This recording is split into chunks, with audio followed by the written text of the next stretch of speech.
Akkam jirtu kabajamtoota daawwattoota keenya televezyiinii Itoophiyaa irraa oduu sa'aatii kana waliin Taaddasa Tarrafaati hanga xumuraattiin waliin tura. Haleellaa nurratti baname qolachuuf furmaanni gurmaa'uudha jedhee tajaajilli koominikeeshinii mootummaa. Tajaajilli koominikeeshinii mootummaa ibsa baaseen gareen shororkeessaa adda bilisa baasaa uummata Tigraay torbeen darbeerraa eegalee humna qabu hundatti fayyadamuudhaan naannolee Amaaraa fi Affaaritti haleellaa raawwachuusaa ibsee jira. Haleellaa kanaanis lammiilee nagaan hedduu ajjeesuu qabeenya saamuu fi sochiin hawaasummaaf diinagdee akka dhaabbatu gochuusaa tajaajilli ibsa kana eeree jira. Murni kun kana malees lammiilee qe'ee fi qabeenya isaaniirraa buqqaan bira deeggarsi namoomaa akka hin qaqqabne taasisuu fi ololaa sobaa akka meeshaa ijootti fayyadamuudhaan jiraachuu tajaajilli koominikeeshinii mootummaa Itoophiyaa beeksisee jira. Raayyaan ittisa biyyaa humnoonni addaa naannoo Amaaraa fi Affaar akkasumas uummata waliin ta'uudhaan haleellaa kana haala boonsaa ta'een qolachaa jiraachuu himamee jira. Sochiin garee shororkeessaa kana qolachuuf sochii uummanni Walloo Kibbaa fi Affaar keessumaa dargaggoonni taasisaa jiran kan dinqisiifamu ta'uu tajaajilli koominikeeshinii mootummaa beeksisee jira. Diinni injifannoo uummata kana cilee dibuudhaan iddoowwan hin dhaqqabamne akka waan to'atameera jechuun olola sobaa afarsaa jiraachuun ibsa kanaan himamee jira. Uummanni olola sobaa kana osoo hin dhaggeeffatiin qabsoo biyya baraaruu eegalee haala gurmaa'een nageenya naannoo isaa dammaqinaan eeggachaa akka itti fufuus tajaajilli koominikeeshinii mootummaa hubachiiseera.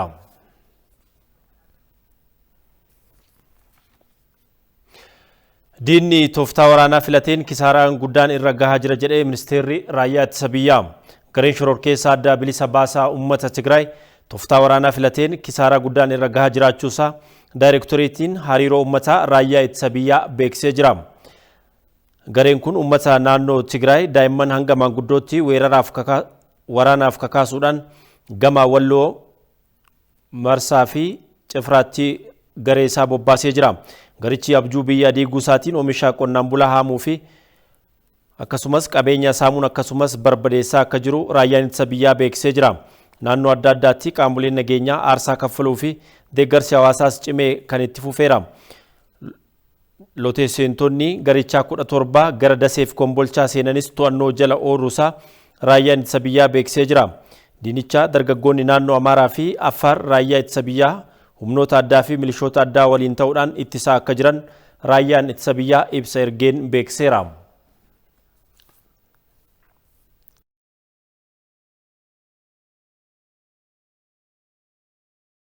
Mootummaa naannoo Amaaraarraa kenname. Haleellaan garee shororkeessaa adda bilisa baasaa uummata Tigraay banee qolachuudhaaf lammiin hundumtuu of gurmeessee tokkummaadhaan ka'uudhaan gara Wallootti akka duulu pirezidaantiin mootummaa naannoo Amaaraa Dr. Yiliqaal Kaffaala waamichaa dhiyeessaniiru. Haleellaa gareen kun raawwateen lammiileen nagaa hedduu ajjeefamuu fi qe'ee isaaniirraa buqqa'uu pirezidaantichi himanii jiru. Garichi kana malees dhaabbilee bu'uura misoomaa hedduu barbadeesseera jedhan Dr. Yiliqaal. Garichi kana malees bu'uuraalee misoomaa haleellaa isaa kanaatiin taasiseen haleellaa inni qaqqabsiisaa jiru qolachuun kan danda'amuu fi of gurmeessanii fi tokkummaadhaan ka'uun murteessaadhas jedhanii jiru. Kaayyoon haleellaa garee shororkeessaa kun Itoophiyaa diiguu fi gaanfa Afrikaa nagaa dhoowwuu ta'uusaa pirezidaantiin naannoo Amaaraa ibsanii jiru.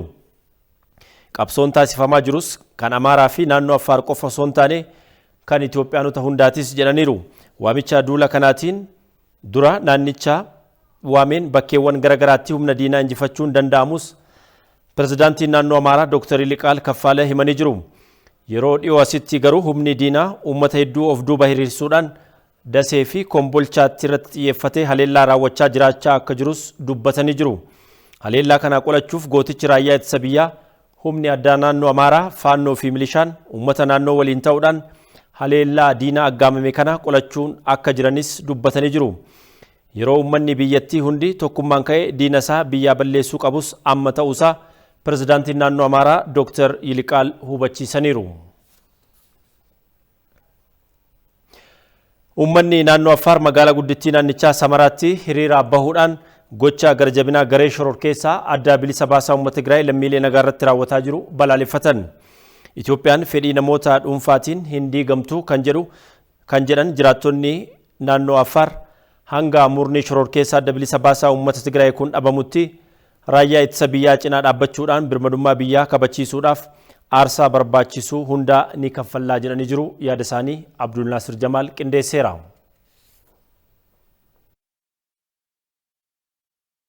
Gareen shororkeessaa Abuut naannoo Affaar seenuu lammiilee nagaa naannichaa irratti gocha suukanneessaa garjabeenyaan guutame raawwachuun isaa kan yaadatamudha. Jiraattonni naannoo Affaar magaalaa Samaraa gocha suukanneessaa garee shororkeessaa Abuut lammiilee nagaa irratti raawwate hiriira bahuun balaaleffataniiru. Hirmaattonni hiriirichaas dhaadannoowwan garaagaraa garicha balaaleffatan dhageessisaniiru. Itoophiyaan fedhii murna muraasaatiin hin diigamtu, osoo lammiileen Affaar jiran biyyi keenya yoomiyyuu diinotaan hin injifatamtu kanneen jedhan dhaadannoowwan muraasa hiriirichaan dhagahaman keessaa.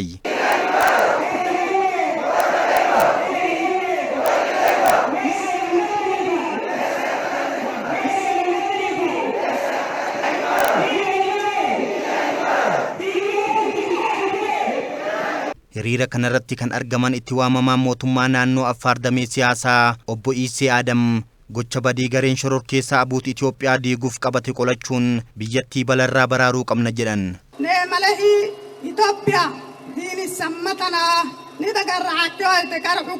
Yoo nuti hin bulchine qaamni kamiyyuu Itoophiyaa bulchuu hin danda'u ilaalcha jedhu qabatanii socho'aa turan gareen shororkeessaan kun olaantummaan waggoota 30 darbanis yeroo biyyattii kana bulchaa turanittis sabaaf sablammoota biyyattii cunqursaa turan sirni bulchiinsaa isaaniis shororkeessaa ture. Kanaafuu gocha badii garee kanaa qolachuun biyyattii balaarraa eeguudhaaf dhaabbachuu qabna. Hiriira kanarratti kan argaman hooggansi olaanaan naannichaa obbo Alii Mohammad gareen shororkeessaa Abuut waraanaan mo'atamaa dhufnaan olola sobaa hafarsuun ummata burjaajessaa jira jedhan. Kanaaf ummanni naannichaa olola sobaa garichaas ofirraa qolachuun nageenya naannawa isaa mirkaneessuu qaba jedhan. Gareen shororkeessaa Abuut olola sobaa hafarsaa jiran waan ta'eef olola sobaa inni hafarsu gurra dhoowwachuun shira isaa fashaleessuu qabna. Dargaggoonnis bakka jiran hundatti kabaja biyyaatiif dhaabbachuu qabu. Nageenya naannawa isaaniitis lootee galtuu garichaa irraa eeguun mirkaneessuu qabu.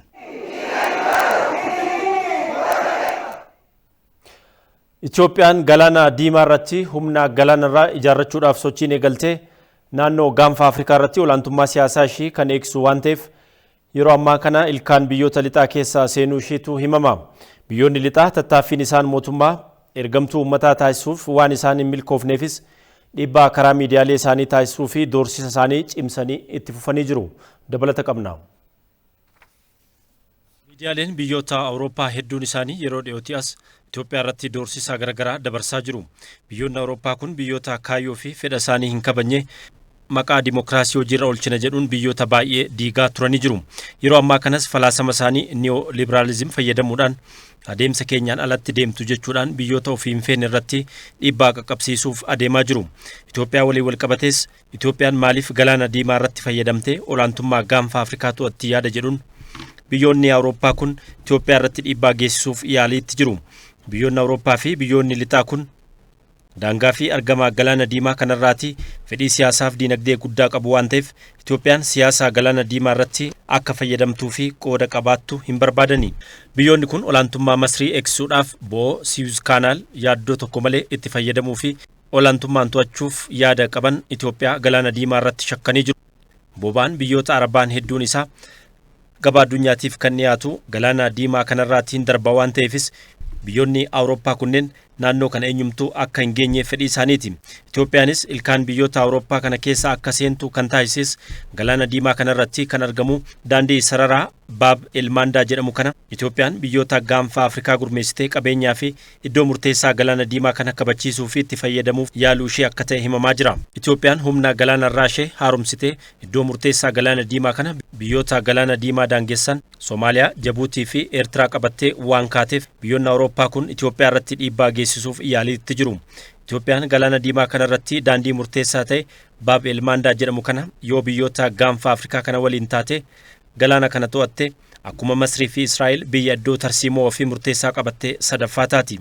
Gama biraan ammoo Masriin tarii Itoophiyaa weeraruuf yoo yaadde karaa galaana diimaa kanaatiin humna galaanarraa Masrii karaa Suez Kanaal kana gara Itoophiyaatti dhufu salphaatti to'achuu fi rukutuudhaaf Itoophiyaan daandii galaana diimaa irra jiru Baab Elmandaa jedhamu kana yoo to'atte salphaatti ofirraa rukuchuudhaaf kan gargaaru sarara murteessaadha waan ta'eef Itoophiyaan humna godhattee iddoo tarsiimoo kana qabannaan humna Masrii irraa dhufu ofirraa dhorkuudhaafis ni dandeessisa jedhameera. Gama biraatiin Itoophiyaan sarara galaana diimaa sarara Baab Elmandaa jedhamu kana to'annaan sochii fi daldala boba'aa karaa Suez Kanaalii deddeebi'u Masrii qofaa kan miidhu osoo hin taane uummata addunyaas kan miidhudha. Sababni isaas boba'aan addunyaatiif dhiyaatu imallisaa Faarsirraa ka'ee galaana Diimaa, galaana Meeditiraaniyaanii fi garba Atlaantikii qaxxaamuree indaastirii biyyoota Awurooppaa fi Ameerikaa kan sooru boba'an kan achiin imaluudha. Kanaaf Itoophiyaan naannoo kanatti olaantummaa kan qabattu taanaan karaan sunis kan cufamu ta'a jechuudha. Itoophiyaanis sarara galaana Diimaa kanarratti olaantummaa kan fudhattu ta'a. Itoophiyaanis biyyoota gaanfa Afrikaa, Jibuutii, Eertiraa fi Soomaaliyaa qabattee galaana Diimaa kanarratti humna galaana ishee gurmeessitee taanaan achirratti ofiif murteessitis jechuudha. Biyyoonni Awurooppaa fi lixaa Itoophiyaa gama tokkootiin ilkaan keessa kan galfatan dhimmi galaana Diimaa isa tokko yaa ta'u malee sababni biroos hedduun kan jiranidha. Dhaabbanni basaasa Ameerikaa CIA'n Itoophiyaa bara 1952 federeeshiniidhaan gara Itoophiyaatti wayitaa akka makamtu murtaa'es CIA'n Itoophiyaan carraa galaana Diimaatti fayyadamuun daandii sarara guddaa Baab el Mandaa galaana Diimaa irraa jiru kana qabatti waan ta'eef iddoo Itoophiyaaf murteessaadha jedhee sanadaan mootummaa Ameerikaatiif qopheessuunsaa kan yaadatamudha. Uummanni Tigraay murnaa fedhii aangoo qabuuf jecha wareegama hin barbaachifne kaffaluu hin qabu jedhan ambaasaaddarri nageenyaa Mi'uus Gabrahiyoot bal'ina oduu kanaatiif Abaaboo Maammoo. Gareen TPLF hundeeffama isaarraa eegalee dhaabbata saba Tigraayin kan daldalu ta'uu turtii tajaajila oduu Itoophiyaa waliin taasisaniin kan himan Mi'uus Gabrahiyoot hojii isaa kanaafis akka fakkeenyaatti kan ibsan garichi yeroo aangoorra turetti saboota Tigraay irratti miidhaa garaagaraa qaqqabsiisuu himanii yeroo ammaa kanas daa'imman umriin isaanii lolaaf hin geenye lola irratti bobbaasaa jiraachuu dubbatan. Tigraayin የማይወክል ጦርነት እየተካሄደ ነው ያለው. Lola saba Tigraay bakka hin buunetu geggeeffamaa jira. Namoota 5 hanga 7 ta'antu waggoota 27f abbaa fi ilma, haadhaa fi obboleettii kanneen ficcisiisaa turan. Haadholii fi abbootiin saba Tigraay borra wayita lolli dhaabbatu nama isaan kunuunsu akka dhaban kan taasifamedha. Kun hundi kan ta'uuf ammoo hooggantoota garee TPLF namoota 5 hanga 7 ta'an umrii dheeressuufi. Gareen adda bilisa baasaa uummata Tigraay naannoo Amaaraa fi Affaar bakkeewwan garaagaraa qabatetti lammiilee irratti miidhaa qaqqabsiisaa jiraachuudha. Obbo Mi'uus kan dubbatan እየሆነ ያለው አሁንም በተጨማሪ ወደ አማራ ክልልና ወደ አፋር ክልል yeroo ammaa kan raawwatamaa jiru naannoo Amaaraa fi Affaaritti dargaggoonni meeshaa waraanaa malee akka adda waraanaa deeman akka hatan yoo gara duubaatti deebi'uu yaalanis kan isaan ajjeesu jira. Kanaafuu dargaggoonni Tigraay bilaasha dhumaa jiran. Obbo Mi'uus itti dabaluunis abbootii fi haadholiin saba Tigraay sababa garee abuutiin ilmaan isaanii of jalaa dhabuu hin qabani jedhan. Hawaasichis kana hubachuun of wareegurraa akka of qusatu waamicha dabarsaniiru. Dhaabbilee fi biyyoonni lixaa erga gareen shororkeessaa adda bilisa baasaa uummata Tigraay raayyaa ittisa biyyaa ajajaa kaabaa irratti haleellaa raawwateerraa eegaluudhaan garichaatiif gartummaadhaan agarsiisuun itti fufuu isaanii qorattoonnii fi gaazexeessitoonni Kanaadaa fi Ameerikaa himaniiru. Biyyoonni lixaa ejjennoo isaanii Itoophiyaa irratti dhiibbaa uumuudhaaf qabatanis keessa deebi'uun xilxaaluu qabu jedhanii jiru. Gaazexeessitoonni biyya Kanaadaa fi Ameerikaa kunneen Abaayyoo Kafanii dabalata qaba.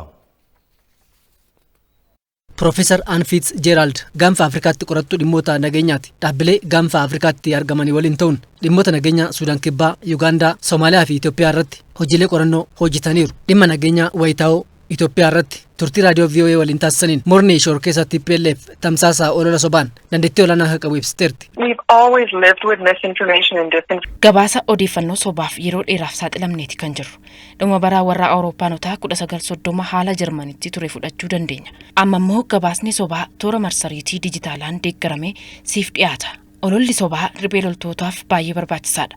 TPLF ammoo kana sirriitti bareechee beeka. Sababnis mootummaa dargii kuffisuu fi duula wal fakkaataa taasisaa ture waan ta'eef kanaafuu riphee loltummaan gama odeeffannoon taasifamaa jiru kun sirriitti qindaa'ee kan hoogganamudha. Yeroo dheeraafis kan turedha. Haleellaa gantummaa TPLF raayyaa ittisa biyyaa ajajaa kaabaa birmaduma biyyaa eegaa jiru irratti fudhate hordofee tarkaanfiin duula olaantummaa seera kabachiisuu mootummaan Itoophiyaa fudhate. Tarkaanfii sirrii mootummootni Awurooppaas dhimma birmadummaa isaanii irratti aggaamame irratti fudhatanidhas jetteerti. It was a military-led law enforcement operation. Tarkaanfiin fudhatamee biyyoonni dhiyaa kamuu haleellaa qindaa'ee fi dursee itti qophaa'ame raayyaa ittisa biyyaa isaanii irratti raawwatameef deebiitti kennuu danda'anidha. Biyyoonni dhiyaas tumsa nageenyaa yookaan ammoo daangaa waloo kabachiisuu jechuun biyyoota ollaa biroos itti affeeruu danda'u. Qajeelfama naatoo irrattis kun kaa'ameera. Profeesar Anfits hawaasni addunyaa badii TPLF dhaqqabsaa jiru gonkumaa balaaleffachuu dhiisuun dhuguma dhiibbaa biyyootni dhihaa mootummaa Itoophiyaa irratti taasisaa jiru akka agarsiisus ibsaniiru. I think it's important important to note that these expulsions followed already strained relations. Walitti dhufeenyi Itoophiyaa fi dhaabbilee deeggarsa namoomaa idil addunyaa gidduutti jiru hojjettoonni erga ari'amanii dura. Hawaasni addunyaa mootummaan Itoophiyaa deeggarsi namoomaa akka hin qaqqabne dhorkaa jiru komii jiru qofa dhageessisaa ture. Badii gama TPLF'n dhaqqabaa jiru irratti gonkumaa komiin kun hin ka'u ture. Gaagaamni hawaasa naannoo Affaariif Amaaraatti babal'ates TPLF irratti komiin tokkollee ka'an turre. Mootummaa irratti tarkaanfiin adabbii yoo fudhatame mootummaan Itoophiyaa irrattis sodaachisuun qoqqobbii yoo taasifamu TPLF daa'imman lola irratti hiriirsuun ragaan gahaan jiraatullee komiin tokkollee irratti hin kaane. Gaazexeessituun teessoon ishee Saan Firaansiskoo Ameerikaa Aangaaree isaanis gama isaaniitiin morni shorkisa TPLF guyyaa jalqabaalee lagantummaa fudhateerraa eegalee hanga ammaatti warreen dhiyaa TPLF'if loogaa jiraachuu gaazexaa Black Agenda Report jedhamu irratti ifoomsiteerti. Lola mornichaan eegalameef mootummaan Itoophiyaa qofa isaatti komatamaa turuus erteetti. Biyyoonni dhiyaa dhaabbilee faayinaansii idil addunyaatti fayyadamuun bakka bu'ummaan lola keessatti hirmaachaa jiraachuu shiras xaxaa jiraachuu himteetti. Kuni hundis ta'aa kan jiru mootummaa ergamaa asiin dura baran aangotti deebisuuf ta'us erteetti. Gareen shororkeessa adda bilisa baasaa uummata Tigraay hojjettoota dhaabbilee deeggarsa namoomaa dhaabbata mootummoota gamtoomanii naannoo Tigraay jiran irratti miidhaa garaagaraa raawwataa akka jiru xiinxalaan siyaasaa Jeef Priis jedhaman saaxilan. Xiinxalaan siyaasaa kun akka jedhanitti garichi lammiilee Itoophiyaa hojjettoota dhaabbata mootummoota gamtoomanii naannoo Tigraayitti hojii deeggarsa namoomaa irratti bobba'an bifa garaagaraatiin doorsisaa jira jedhaniiru. Maddoonni Jeef Priis akka agarsiisanittis lammiileen Itoophiyaa naannolee garaagaraa deemanii dhaabbaticha keessa hojjechaa jiran miidhaawwan akka tuffatamuu, reebamuu, hidhamuu fi xiinsammuu irra gahaas jiraachuu hooggantoonni dhaabbatichaa naannoo Tigraay jiran garuu dhimmicha hooggantoota olaanoofis ta'ee uummataaf ifa baasuu hin barbaanne. Hojjettoonni tokko tokko garee shororkeessaa kana ukkaanfamanii turanis hooggantoonni dhaabbilee kenneenii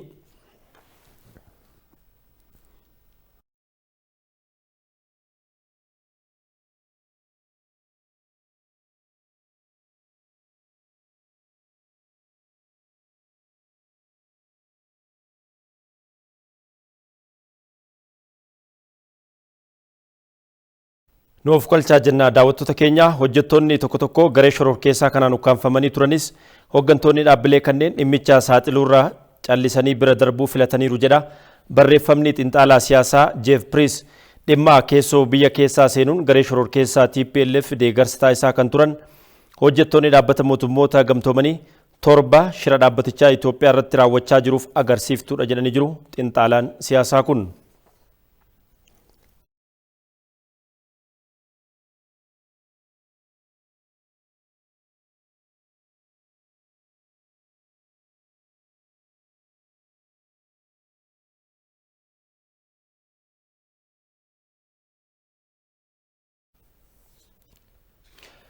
Yaa'iin idilee ministeerota biyyoota Afrikaa taa'amee fi mariin ajandaalee karooraa deeggarsaaf sagantaa misooma ardittii irratti taasifamee milkaa'aadha jedhe ministeerri dhimma alaa. Milkaa'inotaa fi bu'aalee hojii dippiloomaasii biyyattii tibbana raawwataman turan ilaalchisuudhaan dubbii himaan ministeerichaa ambaasaddar Diinaa Muftii ibsaa kennanii jiru. Bal'ina oduu kanaatiif Teediroos Tolaa.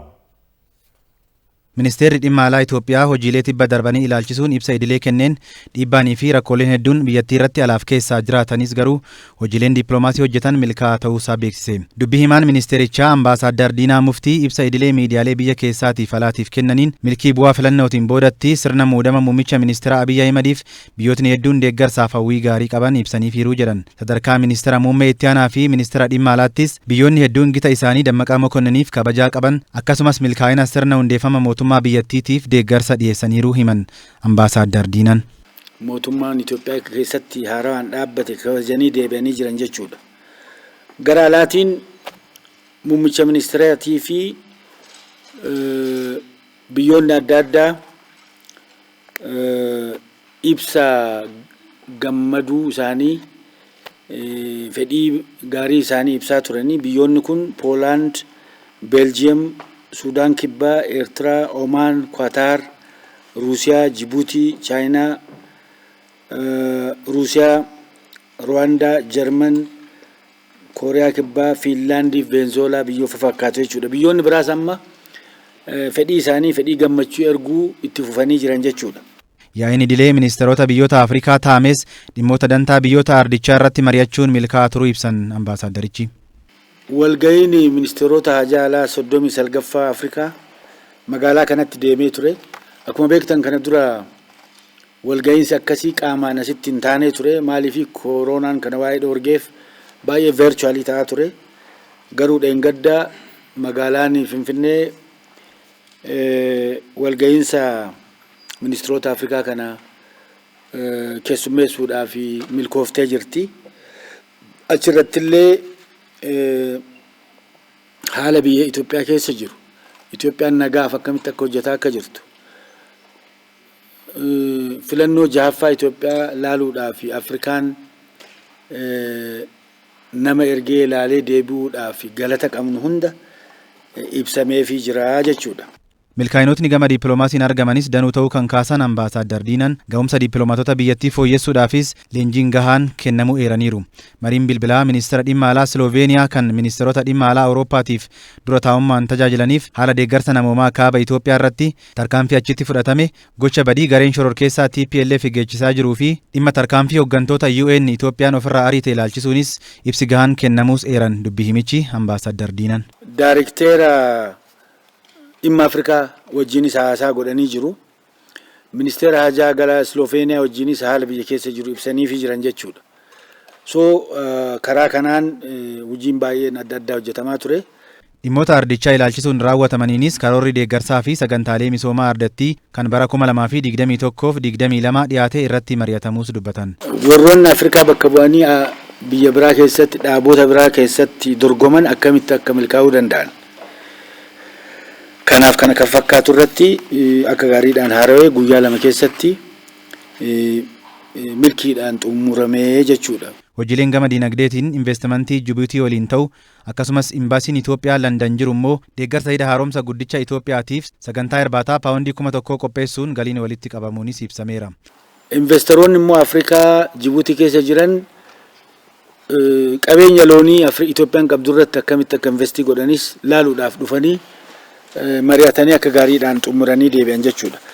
Gama dippiloomaasii lammiileetiinis lammiilee Yuugaandaa jiran 5,000 caalan gara biyyaatti deebisuun milkii isa biraa ta'uu himan ambaasaaddar Diinan. Mariin gamsadee hidha haaromsaa laga Abbayyaa itti fufsiisuunis fedhii Itoophiyaatii jedhameera. Qoqqobbii fi aggaammiin qoqqobbii biyyoota lixaaf dhaabbileewwan isaanii irraa dhufuunis sun Itoophiyaa irratti dhiibbaa guddaa qabaatus garuu biyyattiin otoo harkaan laanne kan ishee kabajuu fi fakkaatu waliin ni hojjettii jedhaniiru. Dhimma shaakalliif waliigaltee waraanaa Ijiptii fi Sudaan akkasumas waa'ee hariiroo hojii daldalaa Agwaa dhimmoota wal fakkaatan biroo irrattii fi gaaffilee gaazexeessitoonni kaasaniifis deebii kennaniiru dubbii himaan ministeera dhimma alaa ambaasaaddar Diinaa Muftii.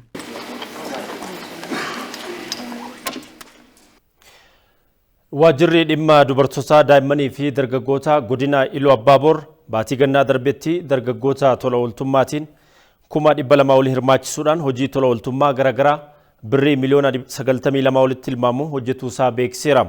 Waajjirichi cufiinsa sagantaa tajaajila lammummaa gannaa sababeeffachuudhaan barattoota maatii isaanii harka qalleeyyii ta'aniif meeshaa barnootaa arjoomee jira.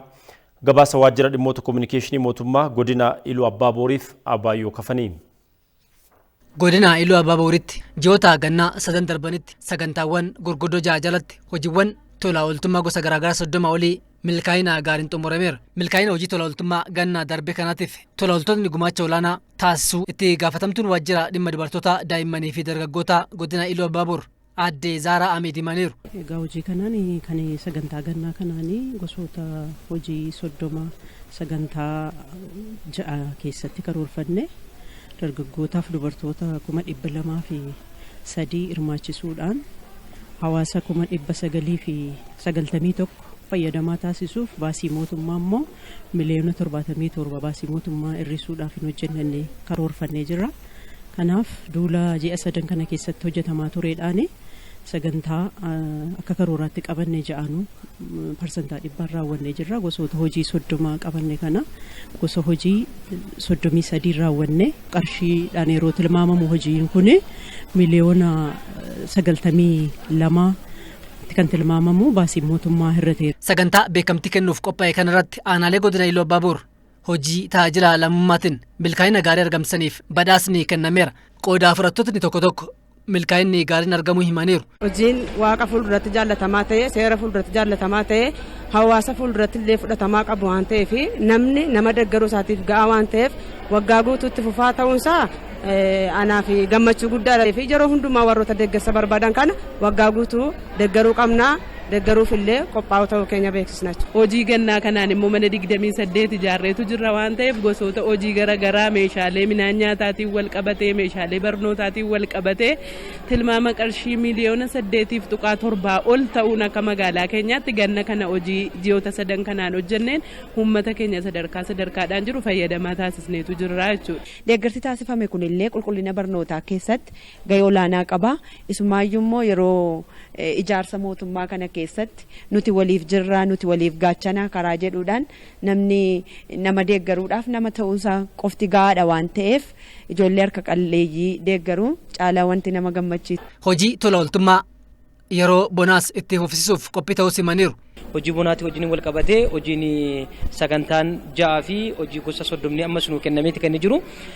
Geepha kana bukkeetti hojii boonsaa ta'e hojjechuudhaaf ammas dargaggeessa keenya qabannee hojii ajaa'ibsiisaa kana olii hojjennee milkaa'uudhaaf bara dhufus hojii bonaatiinis geephaa itti aansuudhaan walitti aansuudhaan fudhachuudhaaf nutis qophoofnee jirra. Dargaggoonni duuba koo jiranis hojii kana hojjechuudhaaf qophaa'aniiti kan isaan jiran jechuudha. Itti gaafatamaan waajjira bulchiinsaa godina Iluu Abaaboor obbo Xilaawun Abarraa akka godinichaatti hojii tajaajila lammummaa milkeessuuf xiyyeeffannoodhaan kan hojjetan ta'uu himaniiru.